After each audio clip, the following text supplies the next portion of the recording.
लेकमा जाने मान्छेहरूको हालत यस्तो छ।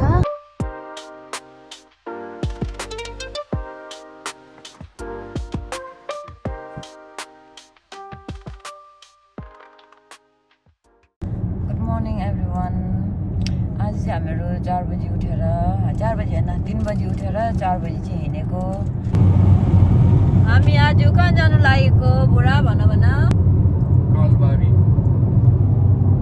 साथीहरू कति एक्साइटेड छ? पेमा आर यु इन्जोइङ? साथीहरू हामी चाहिँ 4 बजी चाहिँ स्टार्ट गरेको थियो, तर बाटो चाहिँ अहिले पनि सकिएको छैन, थोरै टाढो छैन रहेछ। 6 आवर्सको ड्राइभ। अब उज्यालो पनि भइसक्यो, घाम पनि लागिसक्यो, तर हामी चाहिँ स्टिल अन द वे छौँ। हाम्रो पिङ्क लेकमा जाने मान्छेहरूको हालत यस्तो छ।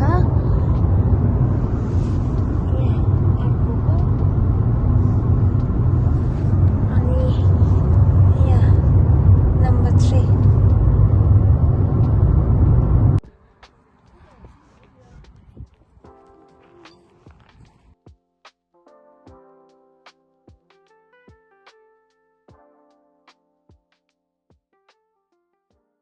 फाइनली हामी सबै पिङ्क लेक आइपुग्यो। साथीहरू आऊ यता, पिङ्क लेक आइपुग्यो फाइनली।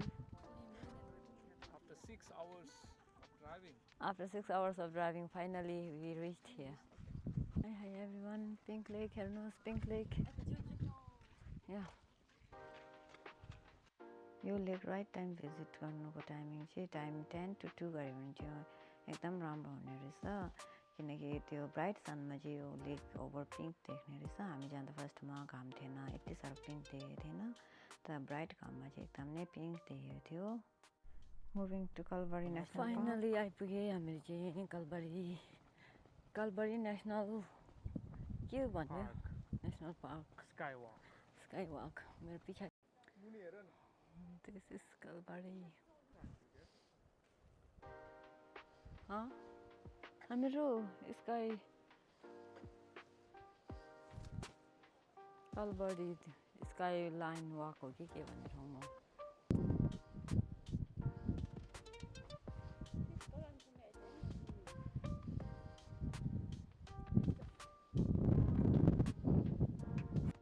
यो चाहिँ हाम्रो थर्ड डेस्टिनेसन नेचर्स विन्डोमा गएको थियो। कस्तो दामी हेर न, मेरो साथीहरू त त्यो देख्नु बित्तिकै कुदेको छिटो छिटो। त्यो हेर्दै अब एकदम रकहरू एकदम दामी बसेर एउटा त्यो नेचर्स विन्डोमा सबै बसेर फोटो खिच्ने अरे हो। टर्न वाइज नि मान्छे थोरै बुझ्दै थिएन। म चाहिँ एकछिन बाँदर जस्तो पनि उफ्रो हेरेको त्यहाँ, एक्साइटमेन्ट बेसी भएर। अब हामी लाग्यौँ अर्को 4th डेस्टिनेसन पोर्ट एली।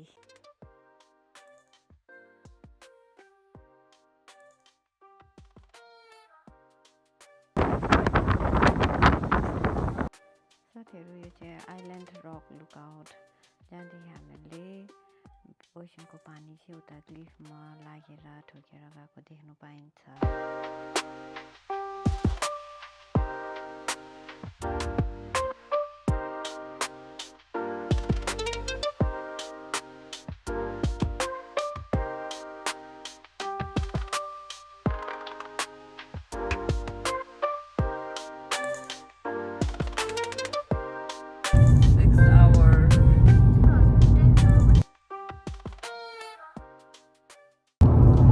hour 12 minutes भयो। अब लेफ्ट सनसेट भयो।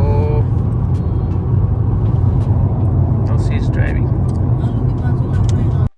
फाइनली घर आइपुग्दा चाहिँ लेट नाइट नै भएको थियो, अराउन्ड 11 to 11:30।